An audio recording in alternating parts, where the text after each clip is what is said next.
She had to leave the pool right now, or security would be called. Her boy had priority. That was what Eleanor Hayes declared, loud enough for the entire cul-de-sac to hear, her manicured finger jabbing toward the water like a gavel.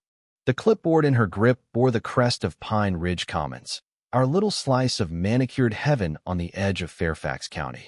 Behind her stood her son, Trent, arms crossed, chin tilted in that practice sneer he had perfected by 17. My daughter, Lily, stopped mid-lap. She had been cutting through the water every Saturday at 7 sharp since we moved in, the only hour the lanes were empty and the silence felt safe. Today was no different, until Eleanor decided it was. I stepped out from the shade of the pergola before Lily could speak.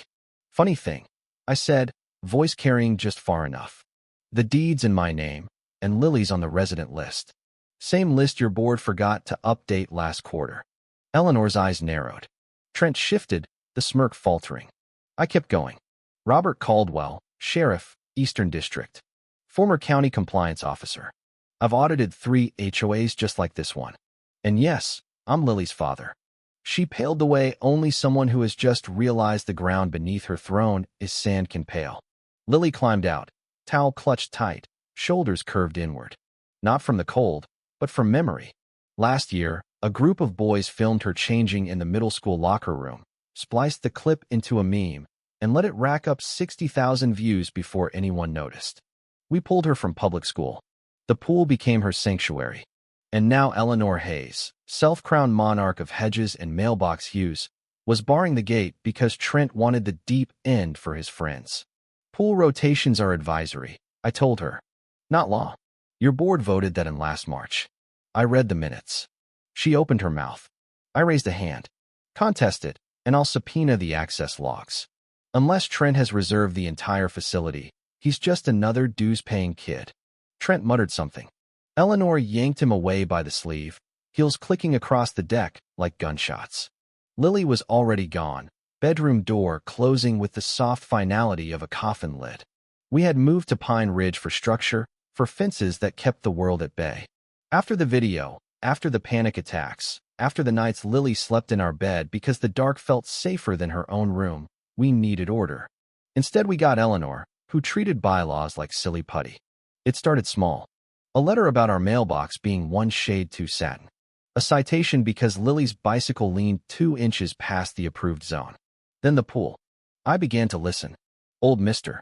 Donovan, 2 houses down, told me over the mailbox cluster how Eleanor fined him $80 for solar lanterns shaped like cardinals. Mrs. Alvarez said her son Miguel had not received a single pool band all summer, though dues were current. Tom Reed, the maintenance supervisor, admitted over a cigarette behind the pump house that the board had not reached quorum in 9 months.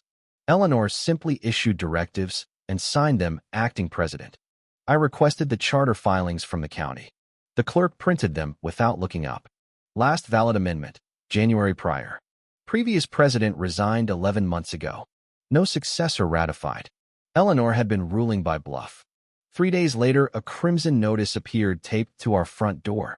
Temporary suspension of common area privileges. No violation code, no evidence, no date. Just Eleanor's looping signature. Lily read it over my shoulder in her oversized sweatshirt, the one her mother used to call storm armor. They win, she whispered. Not yet, I said. That afternoon I drove to the county annex, badge on the dash, and walked out with certified copies. The HOA's legal foundation had expired the day Eleanor stepped into the vacuum. Every fine, every ban, every humiliation she had authored since then was unenforceable.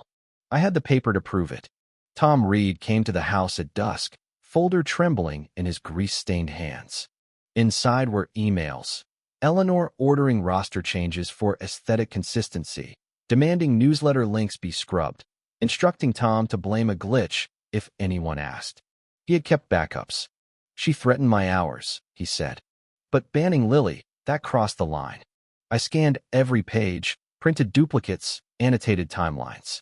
By sunrise, I had 25 bound packets, each tabbed and time-stamped. I emailed the dormant board members. 2 replied within the hour, confused, asking for previews. Eleanor had not informed them of anything. The night of the board meeting, the clubhouse overflowed. Folding chairs spilled into the lobby. Phones glowed. Eleanor sat at the head table, blazer crisp, smile brittle. Interim Treasurer Harold Grant opened with a statement. All enforcement actions since February were paused pending emergency election. Gasps rippled. I took the microphone. The charter lapsed 11 months ago. Eleanor Hayes has no ratified authority. Every citation she signed is void.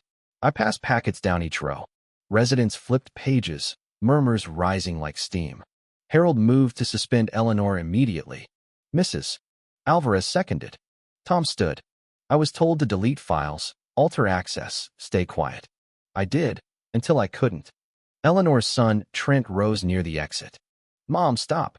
You just didn't want anyone telling you no. The room stilled. Motion carried. Eleanor was stripped of executive power on the spot. She sat down slowly, clipboard sliding from her lap. The next morning the pool lay silver and empty. Lily stood at the edge, towel loose around her hips. She looked back once. I nodded. She dove. The water closed over her like forgiveness. A week later, the emergency election installed Harold as president. Tom became facilities supervisor with restored hours. Every unjust fine was refunded. Eleanor withdrew her name from the ballot, citing family obligations. No one asked her to stay. Lily sketched the pool at dusk, every lane, every ripple. It feels like ours now, she said. I leaned in the doorway and watched the pencil move. She was no longer shrinking. I never wanted the gavel, but I filed for the open board seat anyway. Just long enough to ensure no child is told she must earn the right to breathe twice. Tell me in the comments, when have you seen petty power turn cruel? Where do you draw the line between order and oppression? Speak your truth. The water is listening.